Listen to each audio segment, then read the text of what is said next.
laajan kysymyksen heitit heti ensimmäiseksi tässä. Sanotaan näin, että onhan sitä vuosisatojen, tuhansien aikana on ihmiset kokeneet jotain erikoista monellakin tavalla, ja että onko kummituksia, niin sanoisin, että jotain energiaa on, mitä mekin saadaan taltioitua. Kyllä, että onko se kummitusta vai mitä se on sitten, mutta jotain se on. Miksi jotkut sanoo, että ne näkee niitä ja jotkut ei? Onko se niinku feikkausta vai?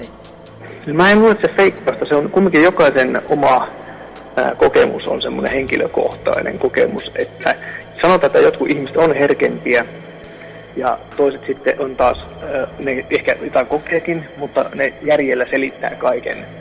Ja tässä se välimaasta nyt sitten haetaan, että kuka kukin ja mitäkin uskoo. Mutta niin, sanotaan näin, että jokaisen kokemus on todellakin semmoinen henkilökohtainen, eikä sitä voi mennä sanomaan, että tuo ei ole totta tai tuo on totta ilman mitään tutkimuksia.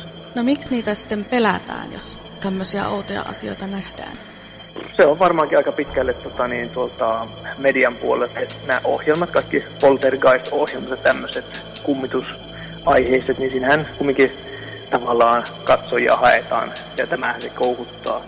Esimerkiksi meidän tutkimuksessa meillä ei ole tarkoitus hakea itse mitään pahoja energioita tai kummituksia, vaan se on käytännössä, että mennään tutkimaan laitteiden avulla ja katsotaan saadaanko sieltä jotain. Ja todella harvoin siellä mitään pelottavaa on. Että monesti saadaan kyllä jotain, mutta ei se meille ainakaan pelottavaa. No mitäs pitäisi tehdä, jos näkee kummituksen?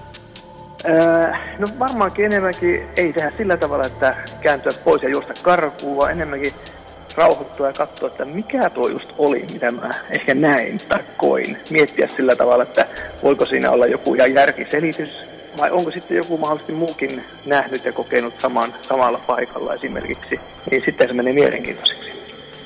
Yleensä semmoisia ihmisiä, jotka sanoo, että olen nähnyt kummituksen, niin pidetään jotenkin sairaina. Nykyään enemmän ja enemmän ihmiset uskaltaa puhua, ja siinä on varmaan osaksi se tämä vaikutus, että me ollaan myös niin meidän oma ryhmä. Tämä Aave-data on tullut niin näkyviksi, ja näistä asioista voidaan puhua suoraan myös meille. Ja sitten mekäänhän ei väitetä, että kummittelua on, vaan me mennään aina kummittelukohteisiin ja taltioidaan siellä omilla välineillä, joita on tietenkin aika paljon, niin kuvaa, ääntä ja muuta. Niin mä sanoisin, että helpommin ja helpommin nyt nykyään ihmiset pystyy puhumaan tästä. Ottaako teihin yhteyttä ihan normaalit ihmiset, jotka ajattelee, että mun kotona kummittelee? Voitteko tulla tarkastamaan? Kyllä, viikoittain melkein. Viikoittain joku, ei välttämättä kutsu sinne, mutta ne haluaa jakaa tiedon, että täällä on tapahtunut tämmöistä, miten meidän pitää suhtautua näihin. Ja nyt sitten saattaa olla, että nyt ensimmäisen kerran vuosien jälkeen nyt uskaltaa kysästä, että kun tämmöisiä ryhmiä on, kysästä, että mitä tämä voi olla, että pitääkö näitä pelätä. Ja aika harvoin, en ainakaan muista, että suoraan sanottuna kummitus olisi koskaan kiinni käynyt sillä tavalla, että sitä pitää alkaa pelkäämään tämmöisiä kokemuksia. Että se on enemmänkin, että siihen pitää vähän niin kuin rauhoittua ja katsella rauhassa, mikä tämä juttu on.